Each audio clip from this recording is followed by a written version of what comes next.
Hello and welcome to my show. My name is Laurie Smith, and this is child abuse prevention. Really, this is what this is about. I'm doing 30 days for May. Here's my cat.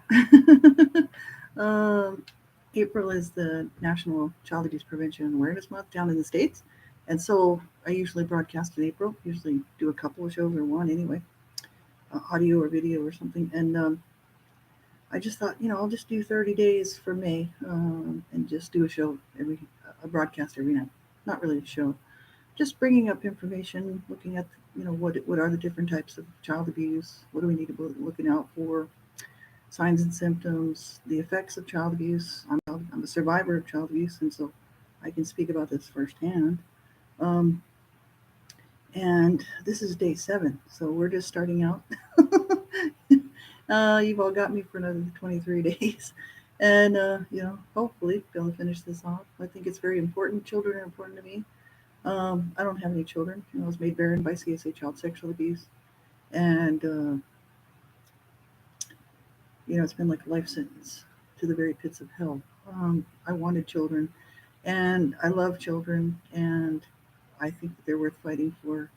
I don't mind using my voice and a little bit of my time to do this. I wrote books in hopes that it would open the public's eye about the issues of family violence, what happens when children are abused, what happens to abused children, just one family story later in life. And it's very typical of what happens to abuse survivors. So that's why I wrote it.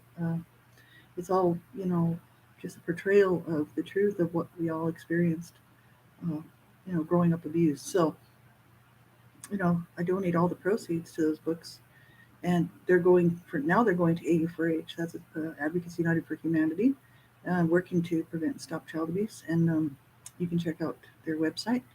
And I volunteer with them off and on. Donna Shear and Lee Roberts founded that and actually run it. It's a not-for-profit. And so I never wanted the money for those books. I didn't write them for money. I just refused to take any money for them because it's not about the money. It's just about hopefully helping to make a difference in this mess for children. Maybe not today, but maybe tomorrow. We won't get to reach those ones that are dying today or being killed, murdered, um, or just die from the abuse that they suffered. But the children of tomorrow, if we all work at it, we can all make a difference in this for the children of tomorrow.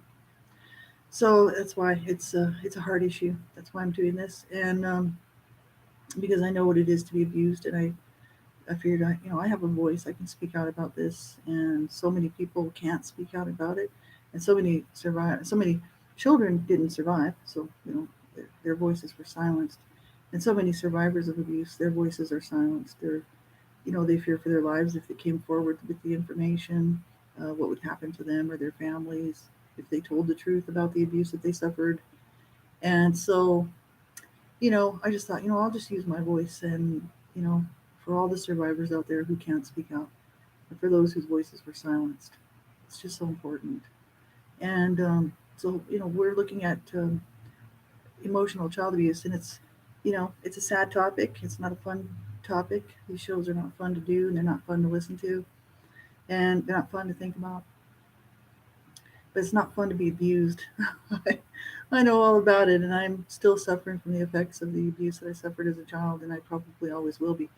It just messed with my whole psyche and, um, my whole core being of who I am, and to myself, and how I believe others see me in this world. Little play that we're playing in here, these little scenes and skits that we call life, right? And so it's been difficult for me, you know, and certain times I've done well, other times not so well, and it just depends on the situation. A lot of it, how I'm doing. So um, it's hard. It's very, very hard. So for all those survivors out there who are struggling, you just keep going. You certainly did not deserve that, and neither did I. We deserve so much better treatment, and I just encourage you to keep going. Don't give up. Keep looking for that help that some help that will help you. Not everybody. We're all different. We all need different things, and what works for me won't maybe work for somebody else. What works for somebody else won't work for me. So you have to look for and find stuff that's right for you so that you can move forward in your healing journey, right? And not stay stuck and not stay, on your own in this mess of the aftermath of abuse, right? And so, yeah, because I mean, it's horrible. We're going to look at some of this stuff here tonight. We're going to talk about it. This is very discouraging for me. I was horribly emotionally abused. Just looking at these articles just brings back all these memories for me. And it doesn't really take that much because I was just abused emotionally for so long. It's just like, wow, yeah, I know all about this. I got this information from the first article. I don't even have the second one on the actual show page because I just found it. But the nspcc.org.uk has an article. It's what is child abuse and types of abuse, emotional abuse. So that's what we're looking at. That link is actually on the show page. And then we're going to briefly look at identifying psychological abuse in children, and that's from stmlearning.com. So I'll post that link in there later on after the show. You can go check these articles out yourself. If you're watching this archived, you can actually look into it and, learn how to report abuse, get a child to safety, save a child from abuse. It's just so important, really. Children are being abused around us. It's a matter of finding out and helping those that are. And it's a sad situation and sad reality. I mean, so many times in our own homes, children are being abused. Nobody gets that child any help. Um, don't want to rock the boat, or maybe the person's afraid of the abuser, or maybe they just don't care about that child. It doesn't really matter to them. A lot of times I think it's that, and why bother, sort of thing. It just causes waves, financial reasons. I mean, who knows? There's all sorts of reasons why people don't get the child some help. So here it is. What is emotional abuse? Emotional abuse is any type of abuse that involves the continual emotional mistreatment of a child. It's sometimes called psychological abuse. And emotional abuse can involve deliberately trying to scare, humiliate, isolate, or ignore a child. So it can involve deliberately trying to scare, humiliate, isolate, or ignore a child. So this is done on purpose. This is not something that, a parent is just having a hard day and, you know, snaps at their child, and it's not something they normally do, and they love their children and they just have a hard day or hard couple of weeks. That's not what we're talking about. We're talking about something that is continual, it's deliberate, it's done on purpose to actually hurt and harm the child. That's abuse, right? There is a total difference between just a parent having a bad day and snapping and saying something mean and hurtful, because nobody's perfect, no parent's perfect, and no child is perfect, right? I've got allergies. Sorry, folks, my nose is running, and it's always this time of night, and I'm not sure why. I'm just not sure uh, what the deal is. I guess I need some allergy pills, and I haven't gone to the store, so I'll have to go get some because it's that time of year already. Um, so it's just a sad, sad situation for children to be the recipient of a parent or caregiver who's intentionally trying to scare them, to humiliate them, to isolate them, to ignore them, you know. And that's just the stuff they've listed there. There's just so much more to this. Um, they said emotional abuse is often a part of other kinds of abuse, which means it can be difficult to spot the signs or tell the difference, though it can also happen on its own.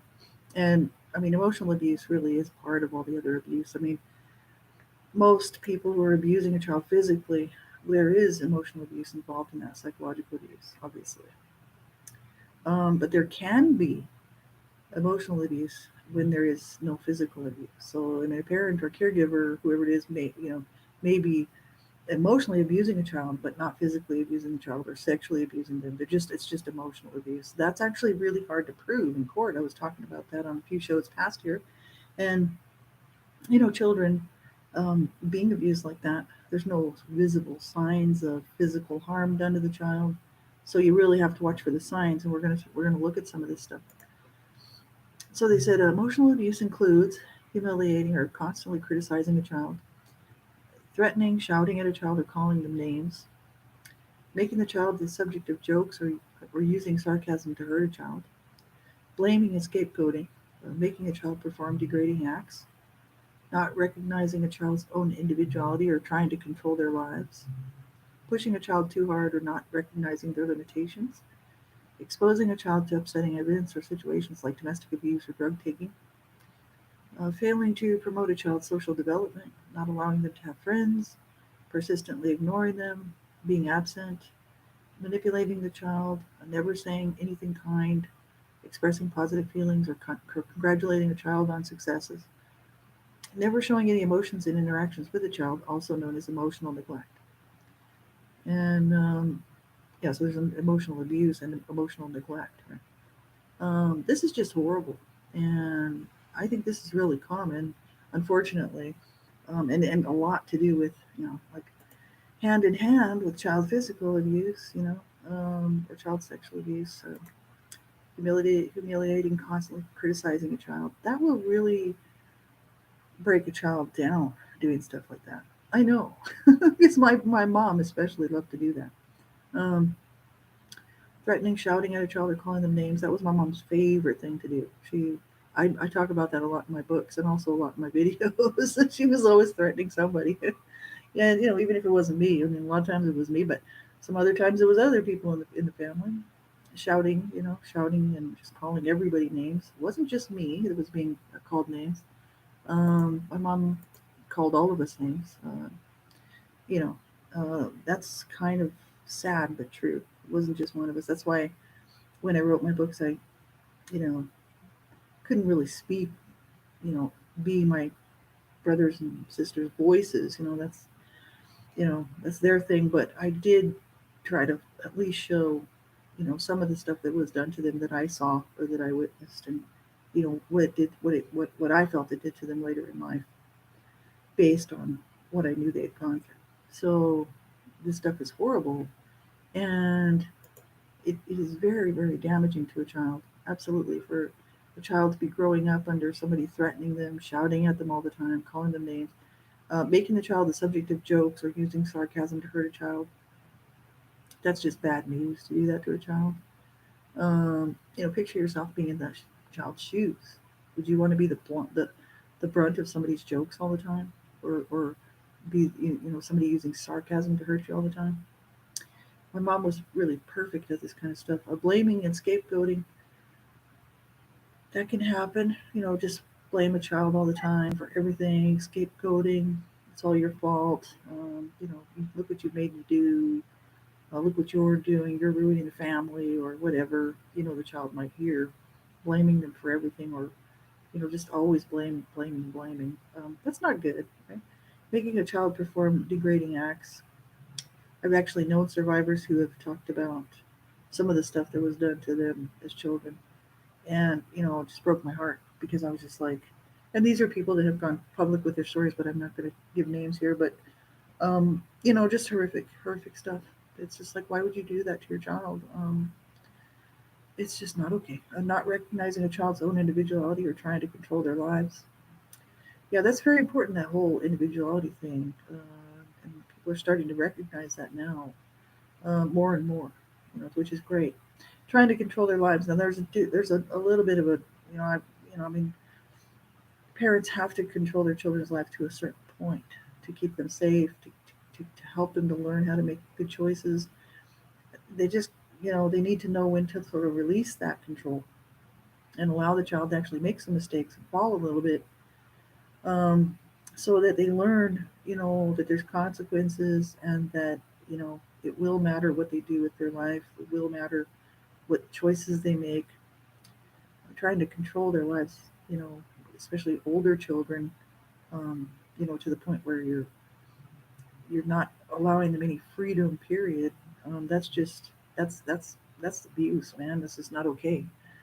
I can see why a parent, a parent has to do some controlling, especially with young children, because children don't know any better. I mean, they'll just run into the street, get hit by a car, any number, fall into a pool and drown. I mean, any number of things. You have to control your children to a certain point, obviously, until a certain age, and when they need to start allowing them to do a few things, and then when they, you know, they make these decisions or choices and they follow them.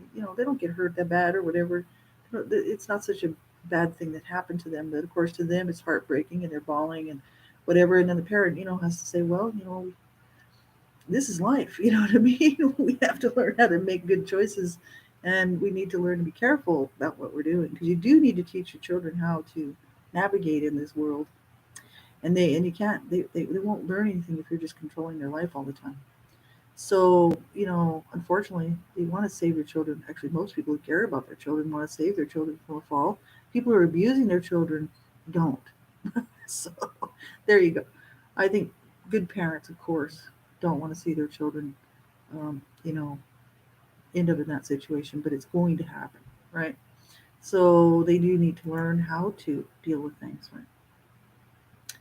Pushing a child too hard or not recognizing their limitations, that's a big issue for a lot of children growing up where the parent is just continually, you know, pushing, pushing, pushing, whether it's school, after school extracurricular activities, whether it's sports or, music or something like that, where the parents just pushing, pushing them to excel, and they have to be at the top, and they won't tolerate any, second best. Um, that's really hard. That puts a lot of pressure and a lot of stress on a child. And some people would say, but that's good for the child. It's like, well, you try being that child. And then when you fail and, your caregivers or your parents aren't so happy with that, how does it make you feel?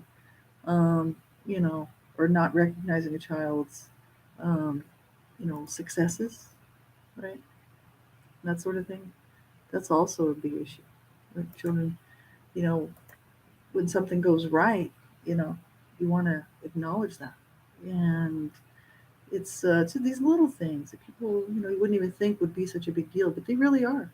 And they are, especially later in life when all this stuff kind of hits you later on when you're in your 30s or your 40s and you're like, wow, I had no idea that was bothering me. But, it all comes around eventually to smack you in the face, right? And then you have to deal with it.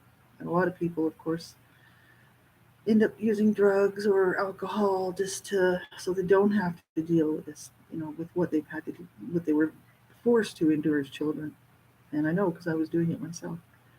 Failing to promote a child's social development, not allowing them to have friends, now that's isolation. That's totally isolating the child so they don't grow, they don't develop properly, they don't know how to maintain friendships.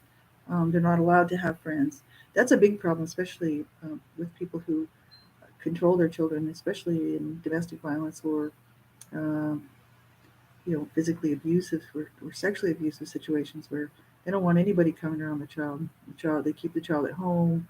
No, people rarely see that child. The child doesn't have any friends. A lot of if you see something like that, you better look into it because that's not okay, right? Children need to be able to play with their own peers and make friends and learn how to coexist in these little friendships and learn from this stuff in order to develop properly. So I've heard of people who've been through that, persistently ignoring them and being absent, just being the absent parent. And there's a lot of that. I think there's a lot of children that go through that. And people would say, is it really abuse?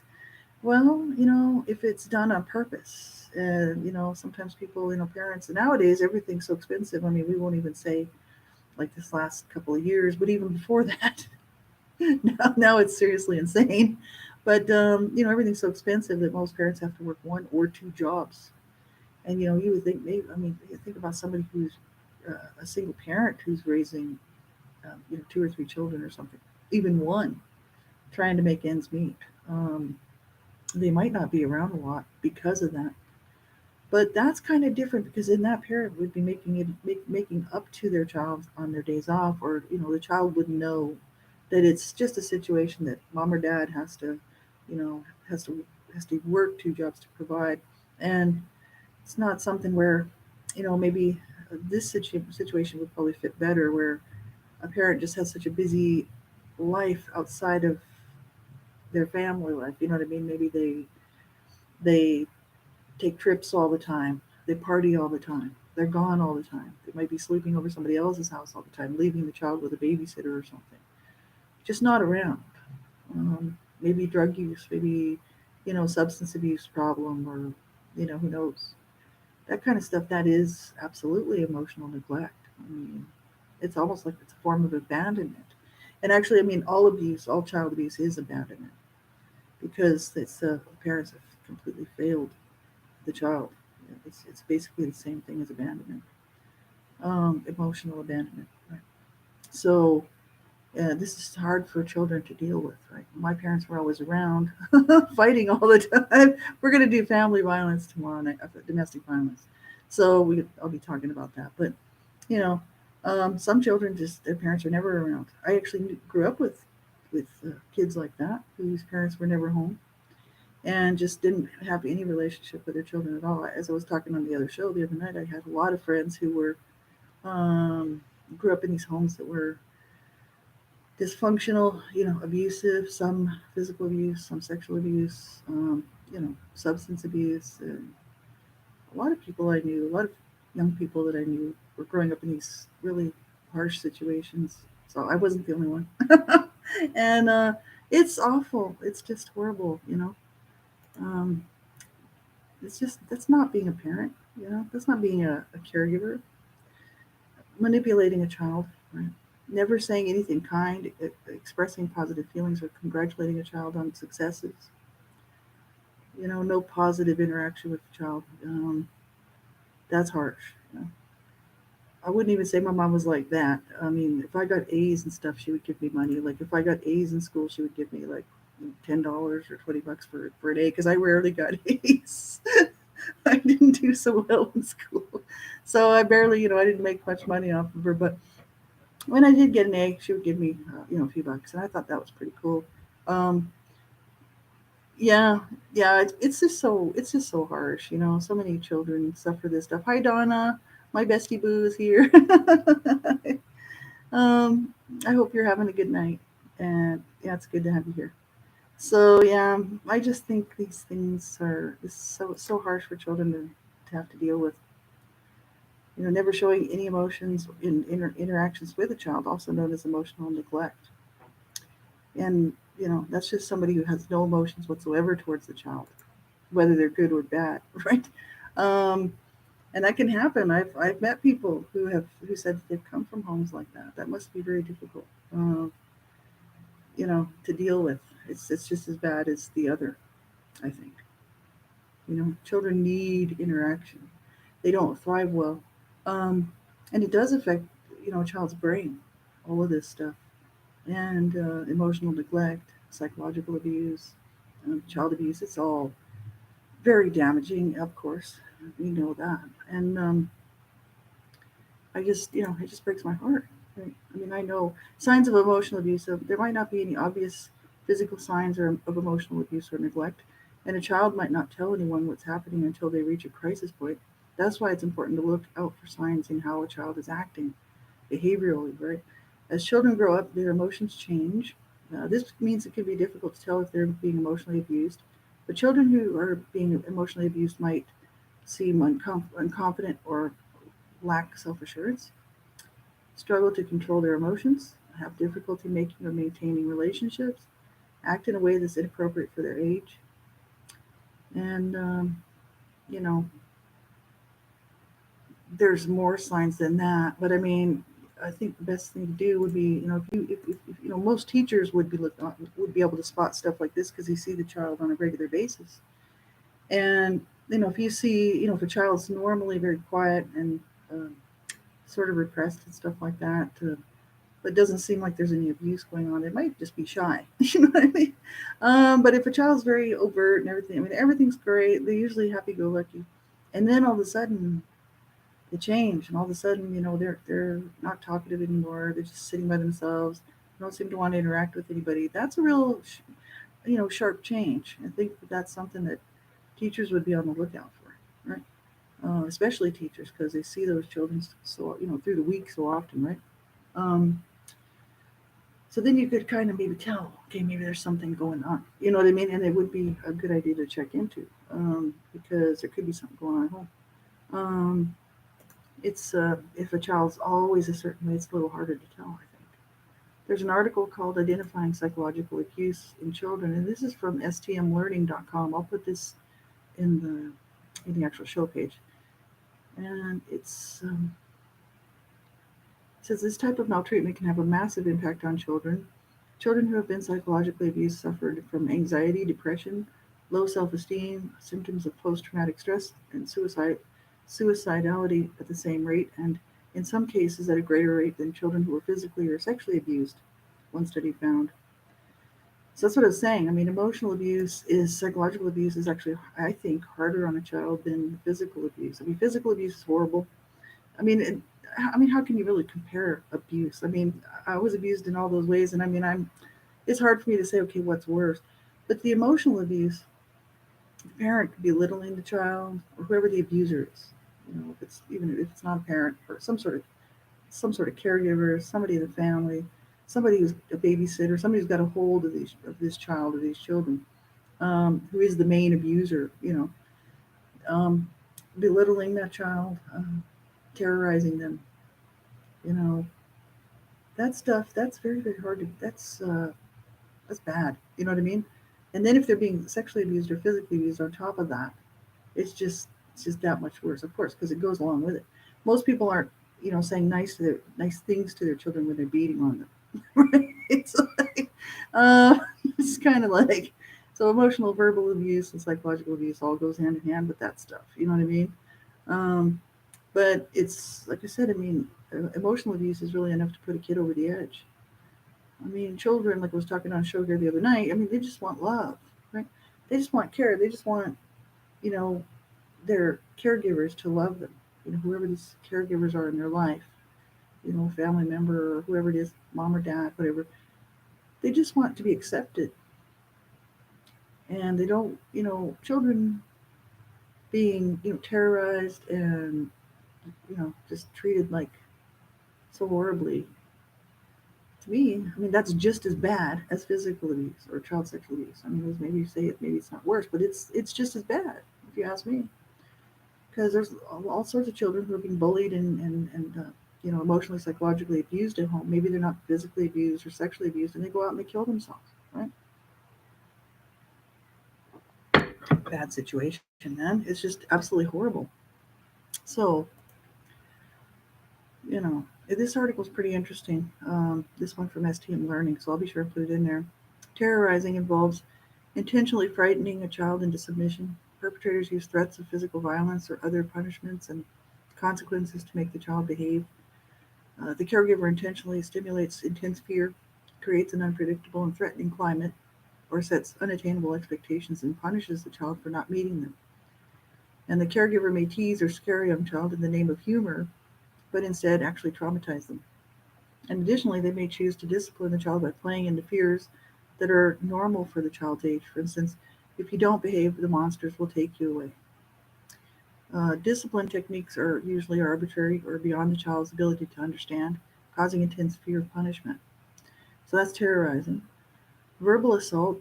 Verbal assaults can include repeated name calling, threats, sarcastic put downs that lower the child's sense of self worth through humiliation. Caregivers repeatedly know that what the child is doing wrong without regard for what they do well. And the use of verbal disapproval, hostility, and contempt conveys to the child they are a disappointment. Children who endure verbal abuse are twice as likely to suffer a mood or anxiety disorder later in life. And this type of abuse can make children feel incapable of any achievements. Therefore, they are unable to recognize positive social feedback when it is given. I have a lot of, that's me. I mean, verbal assault, that's me right there. I mean, I was verbally assaulted horribly. And I just don't, I'm doing better nowadays. I mean, I'm almost towards the end of my life now. I mean, I'm getting up there.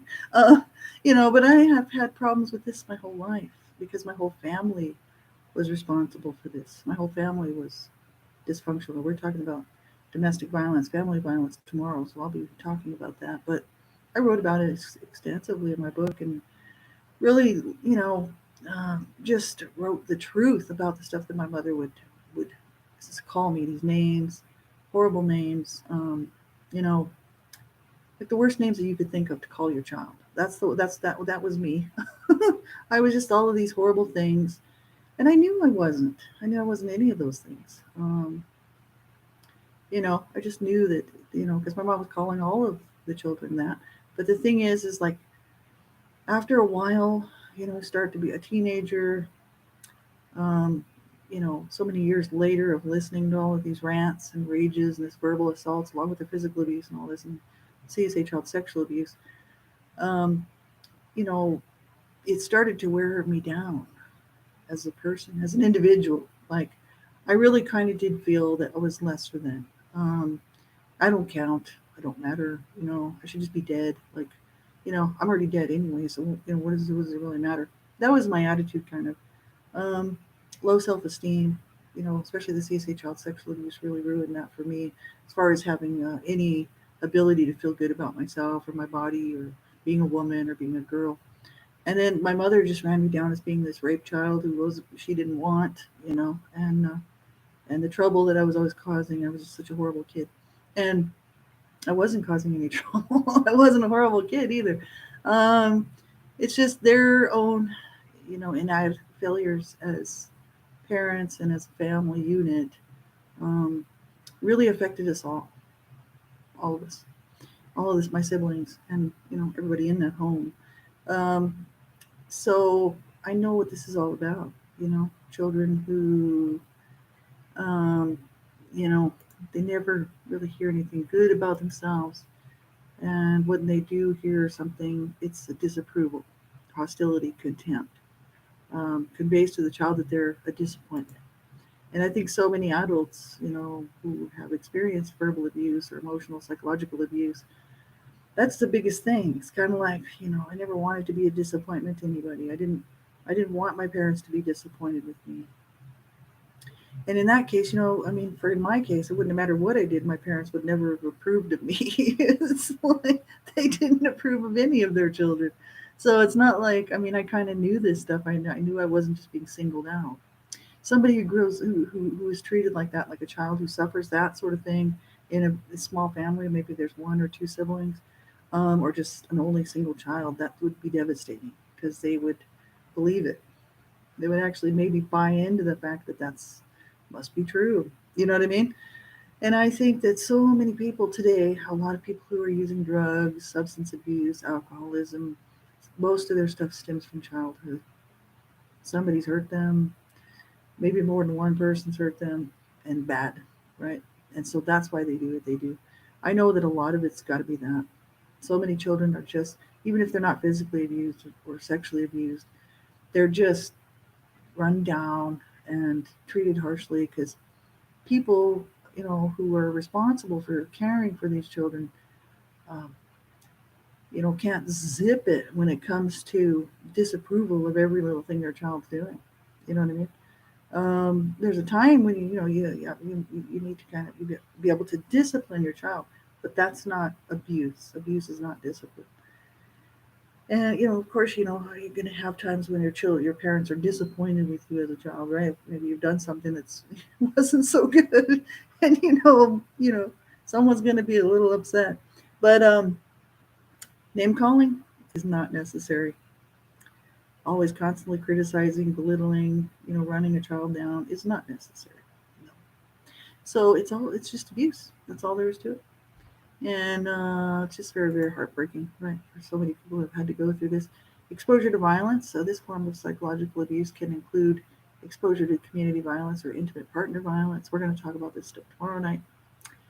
Um, Corrupting. Parents corrupting or exploiting teaches and reinforces antisocial or deviant behaviors. Um, this can include encouraging or rewarding children for dangerous actions, such as those involving violence or drug use.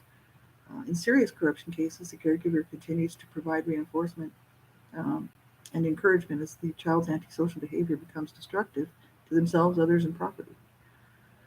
Corrupting can begin by caregiver laughing at and supporting antisocial behaviors, such rewarding, such rewarding the child for sexual contact, creating drug dependence, and encouraging violence. Disregarding deviant behavior can always also be considered a form of corruption. It's kind of like, a parent telling their kid, yeah, it's okay as long as you don't get caught. That's what my mom would always tell my brothers and me. Whatever you do, it's fine with me, but just don't get caught. It's kind of like, that's not what you tell your children. Go ahead and shoplift, just don't get caught. Go ahead and, be an E, just don't get caught. Go ahead and rob that pharmacy, just don't get busted. Um, that's not what you tell your children. It's like, you don't want your children doing these things, right?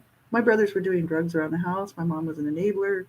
I've talked about all this stuff before, and you know, she just let them do it, right? And she didn't encourage it. I don't, she didn't go out and buy this stuff for them. They actually stole her jewelry to get the money for this stuff, so she wasn't happy with that. But the issue is they were around to protect her from my dad. It's kind of like, well, whatever the boys want to do, that's fine. But my girls, different story. And it's like, there's so much messed up stuff going on. This stuff is all very confusing for children, you know. And I swore I wouldn't do drugs. I was like, I wasn't going to do drugs until the age of 12. And then I was like, no, I'm doing drugs, man. I seriously need some drugs. And it was just really bad. So, you know, it's sad that children have to go through this stuff. Ignoring. Some caregivers neglect their child by simply refusing to acknowledge them. When a parent or guardian is physically or psychologically unavailable, the lack of mental stimulation can cause a severe negative effect on the child. Likewise, being ignored can lead to physical detriments in the child. This behavior often results in the caregiver neglecting to provide for the child's basic needs, such as ensuring the availability of food and medicine. While ignoring some forms of misbehavior is a recommended parenting tactic, it can become neglectful when caregivers do not address a child's destructive or dangerous actions. Well, that's for sure. I mean, that's not parenting, just allowing your child to do whatever they want. Um, that sets your child up for a lot of problems. It's just uh, common sense, which is not very common. I don't know why they call it common sense because it's not common at all. That you need to discipline your children and you need to teach them, right? And they are going to mess up, right? But you can't let them just get away with stuff. Otherwise, they just think they can get away with everything, you know. And before you know it, they're in all kinds of trouble. And then what are you going to do, right? There has to be teaching and training and all of this. That's why it's really a lot of work. And I think a lot of people, when they have children, they think it's going to be great or something. I don't know. And then they realize what a lot of work it is, and then they're like, oh my god, forget this, and it just whatever goes. It's really really sad that this sort of thing happens, right? So, because I can't, I mean, yeah, what a lot of work raising a child, and it's not a job that's over in a few years. It just goes on and on and on. Um, rejection occurs when a parent or caregiver refuses to show proper affection to the child, refuses to properly acknowledge the child's accomplishments, or demeans age-appropriate behavior. Children in these situations are often belittled, called names, humiliated publicly or privately. They may be told or made to feel like they have little or no worth, leading to poor self-esteem. And parents may reject their child for a number of reasons: mental illness, family scandals, conflicts surrounding the child, childhood affair, etc. Or they could be repeating the negative parenting methods used on them as a child. And that's another, one of my things is that, I really was rejected. I was born out of marital rape. And the only reason I know that's because my mother told me. It's kind of like, thanks, mom, for making me feel really good here. Um, because I was born prematurely. Um, she was really sick, like when she had me. But I wrote about this in my book and on my blog and stuff. But she didn't want me, and I don't. I seriously, she said she didn't want any of us. Years later, I found out the truth when I was just about 29 years old. I finally got the truth out of her that she actually didn't want any of us. I knew she didn't want me, but I thought she might want to have wanted some of the older siblings, and it turns out she absolutely did not want any of her children.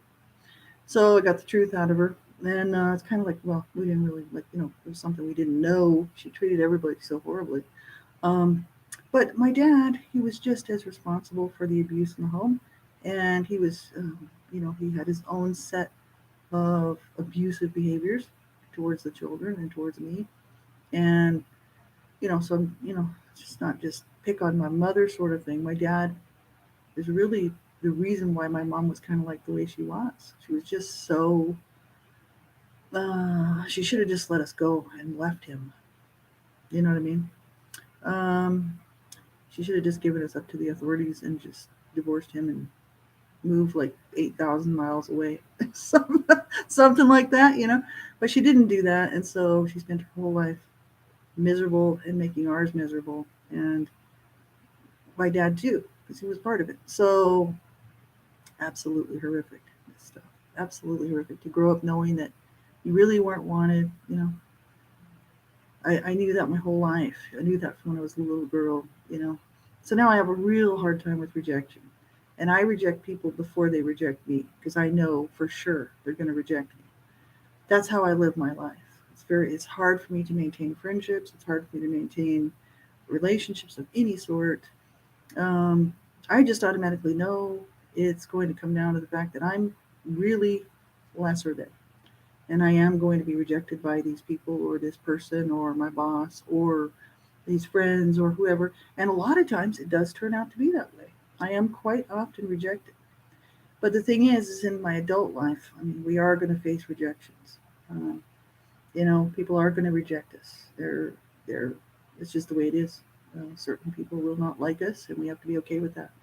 But when you're abused as a child and you grow up rejected, um, you're looking for acceptance.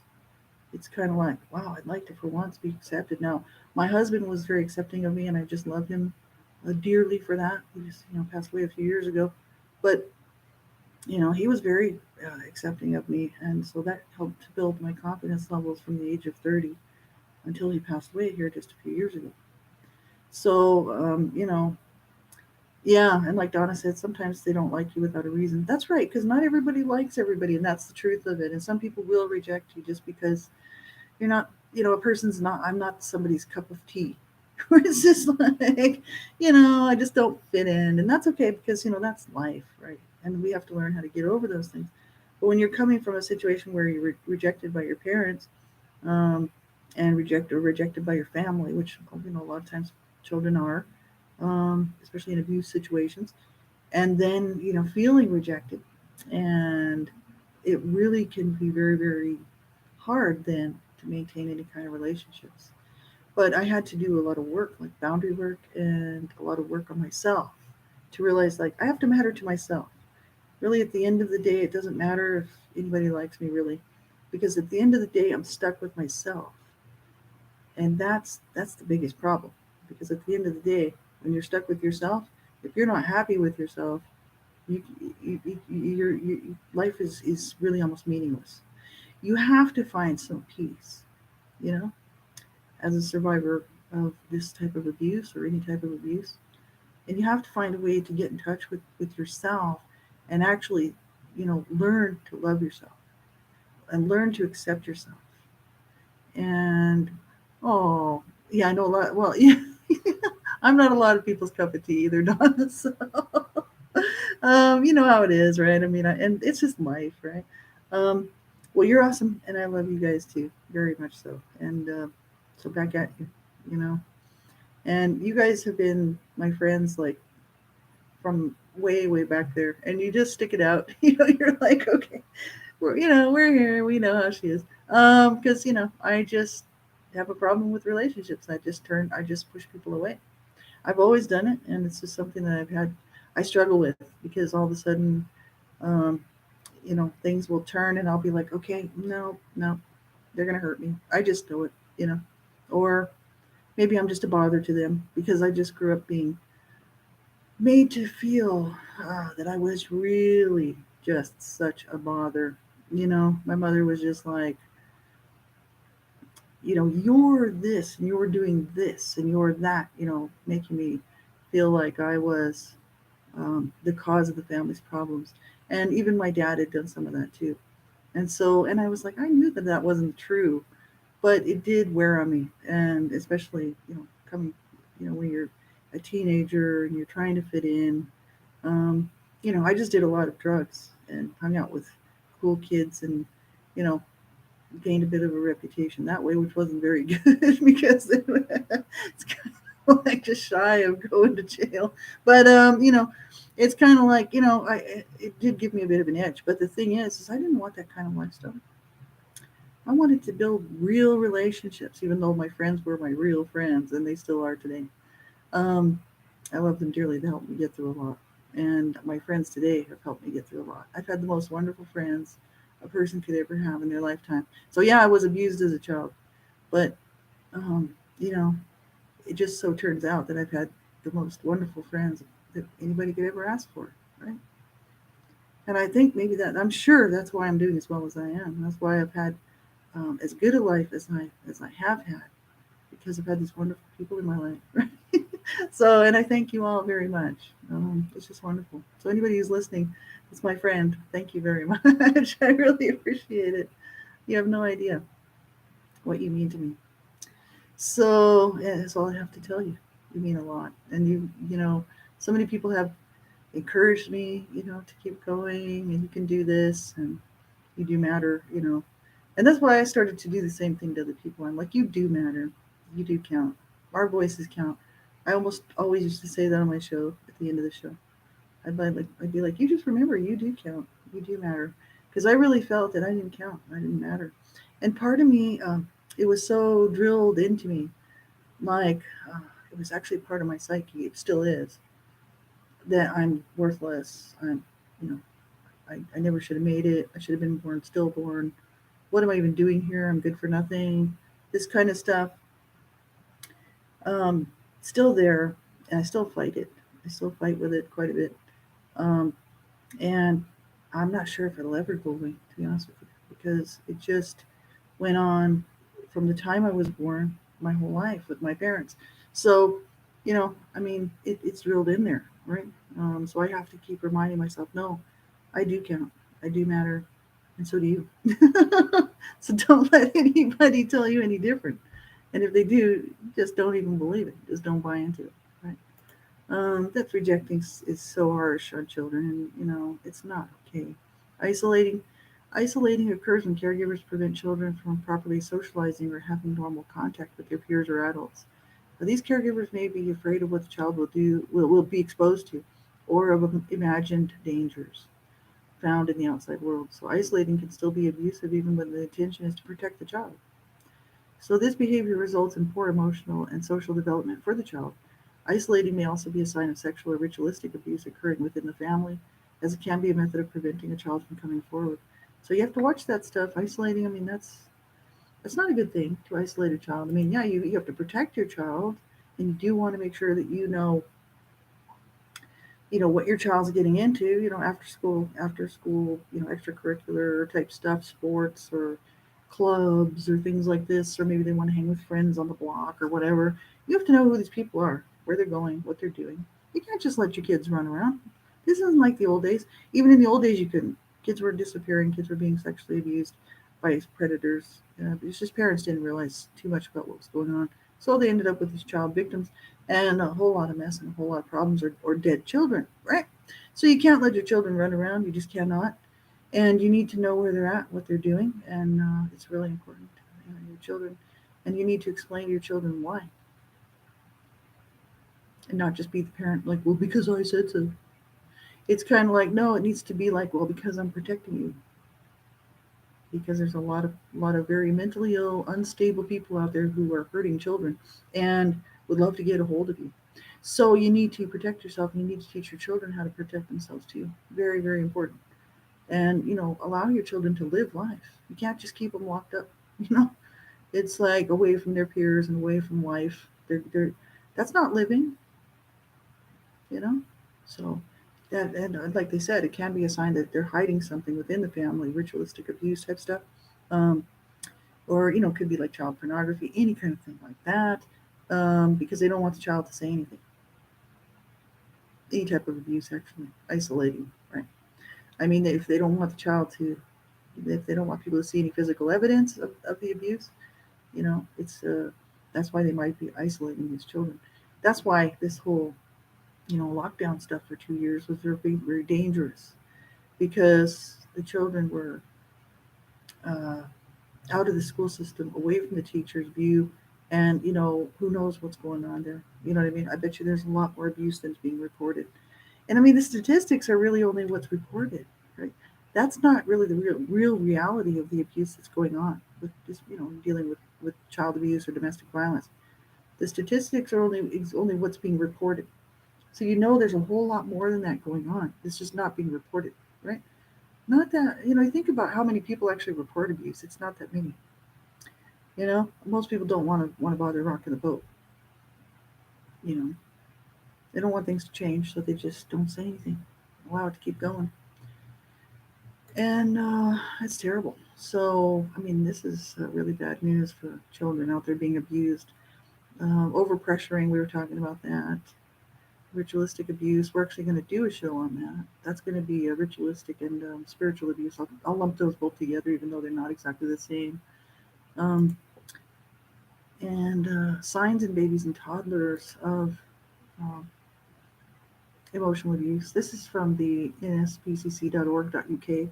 Babies and preschool children who are being emotionally abused or neglected might be overly affectionate to strangers or people they don't know well. They might seem unconfident or wary or anxious, not have a close relationship or bond with their parent, be aggressive or cruel towards other children or animals. Signs in older children use language you wouldn't expect them to know for their age, um, struggle to control their emotions, have extreme outbursts, seem isolated from their parents, lack social skills, and have few or no friends. If a child reveals abuse, listen to them, tell them that, they've done the right thing by telling you, tell them it's not their fault, say that you'll take them seriously, don't confront the alleged abuser, and explain what you'll do next and report what the child has told you as soon as possible. And that's their recommendations. Effects of emotional abuse: behavior problems, wanting attention or becoming clingy, not caring how they act or what happens to them, trying to make people dislike them, developing risky behavior like stealing, bullying, or running away. Emotional development, they might feel, it might affect their expressing and controlling emotions, lacking confidence or causing anger problems, finding it difficult to make and maintain healthy relationships later in life, higher levels of depression and health problems as adults compared to those who experienced other types of child abuse, and mental health problems. Um, Depression, anxiety, suicidal thoughts might be a problem. Eating disorders, self harm, language development, problems forming healthy relationships. So this is very, very deadly, this stuff. People wouldn't think that emotional abuse is such a problem, but it's actually just as bad as any of the other forms of child abuse or types. Right? And they said, who's at risk? Any child from any background can be at risk of emotional abuse, but some are more vulnerable than others. And children who are emotionally abused are often suffering another type of abuse or neglect at the same time. That's not always the case, though. When a family is going through a tough time, parents and carers might find it difficult to provide a safe and loving home for their children. This can happen when families are experiencing relationship problems, family arguments, money problems or unemployment, mental health issues, poverty, addiction to drugs, to alcohol, domestic violence, domestic abuse, right? And so it can happen, you know. And it happens more than we know, like I'm saying, because only so much abuse is actually, reported. So it's harsh, you know. Uh, so we do have to look out for the children, right? So those two articles I thought were pretty interesting, and tomorrow night we're going to cover domestic violence, and uh, from there, I'm just doing one show a day. It's that way people who are subscribed to my channel don't get dinged with like 25 show setups. I'm just, like, oh, I better just do one per day. So we'll do domestic violence tomorrow. But yeah, this is harsh stuff, emotional abuse. And I think the children who are abused emotionally, it's hard to come away unscathed from that. And, because we want our families, that's where we start learning. Children when they're growing up in this unit, this family unit, whatever it is, that's where they're building blocks for self-esteem, um, learning how to do relationships with people, even within the family, right? And learning, how to deal with disappointments, right? How to deal with accomplishments and all of this stuff, right? But when it's just constant put downs, constant, belittling, terrorizing, you know, isolating the child, that's going to have a huge effect on that child's life, right? But then they have to go out as adults and try to figure out how to do it, how to do life amongst other adults. And it's like, that's why we have so many problems out here because so many people were abused emotionally. I'm sure of it. You know how many people, I'm sure if they would watch, were watching this video, they'd be like, me, you know what I mean? Because it's just actually more common than we know. You know, maybe a parent doesn't beat their child half to death, but they're running them down all the time, right? They never, you know, they never acknowledge, you know, their successes. They just run them down, and that way they feel good about themselves. You know what I mean? It's kind of like, well, that's how people are. You know, I keep you down, I look better, right? And it's like, it's a sick world we live in, folks. Really sick. And things need to change. That's why we're doing this. That's why, you know, so many people are continuing to speak about this stuff, write about it, do petitions like Donna Shear and Lee Roberts, AU for Age, Advocates United for Humanity. They got a petition out, change.org. You can check it out on my on my discussion area here on the channel. And I've actually got the petition there on one of the posts, and you can read it, sign it, you can read what it's all about. Donna Shirley Roberts, and it's AU4H. They run AU4H is not for profit, and that's where my books actually, the proceeds from my books go to programs that work to stop and prevent child abuse, which makes me really really happy. And so, you know, do whatever you can, get involved, raise your voice, keep speaking about this because if we don't keep talking about this and it just keeps getting shoved under the carpet, and you know, children, they're just more and more going to be abused, and more children are going to die, right? We need to keep talking about this. We need to keep, you know, working to, you know, to get better programs together for parents who are struggling, you know, to help children who don't have a home. You know what I mean? We just need serious help. Like, well, these children out here, they're counting on us, right? We can't do it if it all gets shoved back under the carpet. Nobody wants to talk about it, right? So we need, seriously need everybody to get in on this. And well, oh awesome. Thanks, Donna. And you know, I'm going to do a show actually towards the end of the month, and we'll actually, I should do it a little sooner than that. Maybe next week. I'll do a show about that petition. And because I don't know, like I know everybody's schedules are very busy with Lee Roberts and yourself, Sissy Lee. So I don't know. Our sissies, we're sissies. Um, you know, I don't know if we'll have time to get together to actually do that show together, but or you guys might do it, and then I can share it. But the thing is I'm going to still do one and talk about it, or I'll add it to a show. So, um, but like everybody can just grab it on the discussion. Just go get that information about that petition on change.org, and you can read it and you can sign it. It's so important. Donna Shears is one of the people responsible for getting Connor's Law passed, and Donna Shears is a child advocate who's really one of my best friends, and I mean throughout time and history, she's my bestie, and we've worked together for so many years now. You know, child abuse prevention and working to, you know, make change. And Donna Shears is actually she's the action behind the words. So she goes out and gets laws changed to protect children from abuse and to save their lives. Yeah, go Donna. Oh, I love you so much, Boo. And you're my hero, and so is Lee. The two of them work hard to get laws changed and get things done. You know, to help protect children, to save their lives. Praise God. I'm so thankful for you guys for all the work that you do, and you know the hours and hours and hours of work that we all did together. You know, to work to change this. So, and, oh, I have someone watching. I know I'm just ending the show, just in a minute, about a minute. So yeah, just do what you can and make a difference in a child's life. You can protect children around you. Just make sure the children around you, you know, your own children, you know, their playmates, friends, make sure they're not being abused, right? So, um, yeah, It's show is done for tonight, but I'll be back on tomorrow night. Domestic violence. That's what we're talking about. Have a great night, everybody.